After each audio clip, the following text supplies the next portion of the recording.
मैं हुसैन सुल्तान रणभूमि न्यूज़ में आपका स्वागत करता हूँ। दिल्ली में कल एक बहुत ही दुखद घटना सामने आई, जिसमें एमआईएम के सुप्रीमो और एमपी असदुद्दीन अवैसी की सरकारी जो बंगला है, वहाँ पे कुछ लोगों ने वहाँ पे तोड़फोड़ की। उन्होंने वहाँ पे पत्थर और ईंट से वहाँ पत्थरबाजी की, जिसकी वजह से वहाँ के जो गेट पर जो शीशे नेम प्लेट वगैरह लगी थी उसको काफ़ी नुकसान हुआ। जिस वक्त ये घटना हुई उस वक्त वहाँ पर असदुद्दीन अवैसी वहाँ मौजूद नहीं थे। वो यूपी में चुनाव को लेकर यूपी गए हुए थे। इस घटना के सामने आने के बाद ही सियासी हलचल तेज़ हो गई। लोगों ने इस पर एमआईएम के लोगों ने यहाँ पर इस पर कड़ी नाराज़गी जताई। वहीं पे जो दिल्ली के जो एमआईएम के अध्यक्ष थे उन्होंने भी इसकी कड़ी निंदा की।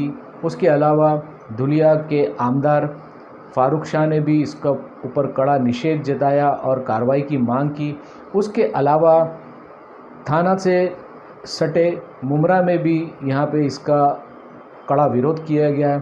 इसी ताल्लुक़ से एमआईएम के जो मुमरा के नगर सेवक है और उसके अलावा जो समाज सेवक वो एमआईएम के कार्यकर्ता है अजीज़ुर रहमान, उनसे जानते हैं कि जो घटना असदुद्दीन अवैसी के सरकारी बंगले पर हुई उसको लेकर उनका क्या कहना है।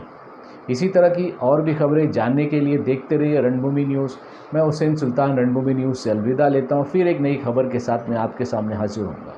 यही तो रेडिकलाइज्ड हो चुके हैं लोग और इनके रेडिकलाइजेशन की जिम्मेदारी बीजेपी सरकार पर आती है। तो यही तो हम बता रहे हैं कि एक सांसद के घर पर अगर इस तरह हमला होगा तो क्या मैसेज जा रहा है पूरे देश में, पूरे दुनिया में। देखिए, कल जो हादसा हुआ है हमारे बैरिस्टर असदुद्दीन अवैसी साहब के घर के ऊपर, ये एक निंदनीय है। क्योंकि ये एक पार्टी की बात इसकी नहीं है कि असदुद्दीन अवैसी साहब के साथ में हुआ। कल आने वाले वक्त में और मुस्लिम पार्टी के एमपी जो रहेंगे उनके साथ भी हो सकता है। और डेमोक्रेसी के अंदर ये चीज़ नहीं होना चाहिए। इसके लिए मैं दिल्ली की सरकार और गृह मंत्री को ये सोचना चाहिए कि 2 कदम की दूरी के ऊपर पीएम का घर है और वहाँ एक गृह मंत्री रहता है और एक एमपी के घर के ऊपर इस तरीके का हमला करते हैं, तो ये निंदनीय है। इसकी जितनी सतह इसकी जाए वो है, इसको नहीं होना चाहिए। देश के अंदर एक डेमोक्रेसी मुल्क के अंदर ऐसा नहीं होना चाहिए।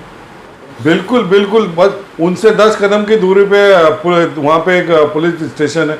उसके बाद भी इतना ये तो मुझे ऐसा लगता है जिस हिसाब से वीडियो देखा जाए तो ये पूरी प्लानिंग के तहत है। क्योंकि वो लोग देखो जिस तरीके से पत्थर मार रहे थे, उसके बाद वहाँ खड़े थे, फिर पुलिस आई, फिर पुलिस उन्हें अरेस्ट करके ले गई। तो इसका मतलब है कि इनके पीछे किसी न किसी का हाथ है। ये किसी साजिश के तहत ये काम किया गया, ये हमला किया गया। इसके लिए तो देखो गृह मंत्री का ये काम है कि उनका जिस तरीके से वो राज चला रहे हैं, तो उनके ऊपर ये ध्यान रखना चाहिए कि एक एमपी के साथ अगर ऐसा हो सकता है तो आम जो नागरिक है उनका क्या हाल होएगा। अगर इसी तरीके से हमारी सरकार कानून व्यवस्था टाइट नहीं करेगी तो ऐसे हादसा होते रहेंगे। और जिस तरह मैं पूरे मुमरा कोसा की तरफ से, हमारे एमआईएम पार्टी की तरफ से, मैं नगर सेवक के होने के नाते और तमाम मुमरा के एमआईएम के कार्यकर्ता और जो हमारी पार्टी की तरफ से इस बात की घोर निंदा करते हैं। दूसरा, मेरी ये मांग है कि दिल्ली पुलिस और सेंट्रल पुलिस का काम है कि इसकी पूरी तरीके से इंक्वायरी होना चाहिए और जो आरोपी हैं उसके साथ सख्त से सख्त कार्रवाई होनी चाहिए। ये मेरी मांग है।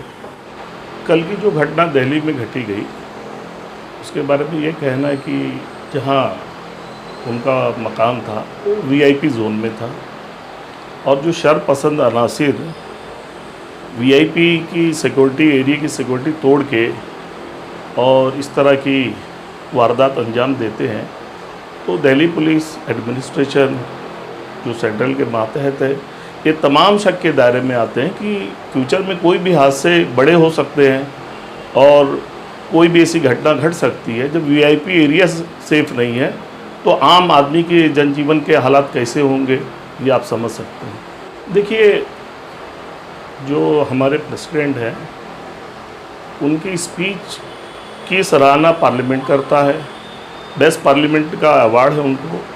तो आप उनकी जो भी स्पीच देखेंगे उसमें कोई भी ऐसी क्रिमिनल स्पीच नहीं रहती है। वो मजलूमों के लिए और जो पिछड़े तबके के लिए, ऐसे लोगों के लिए वो हमेशा आवाज़ उठाते रहते हैं, जिससे सरपसंद नासिर को ये बातें अच्छी नहीं लगती हैं, इसलिए ये वारदात अंजाम दी गई। मैं कलवा मेमोरा विधानसभा हल्के के अपने तमाम साथियों की तरफ से इस होने वाली वारदात की कड़ी निंदा करता हूँ और प्रशासन से मांग करता हूँ कि इनके खिलाफ सख्त से सख्त कार्रवाई की जाए।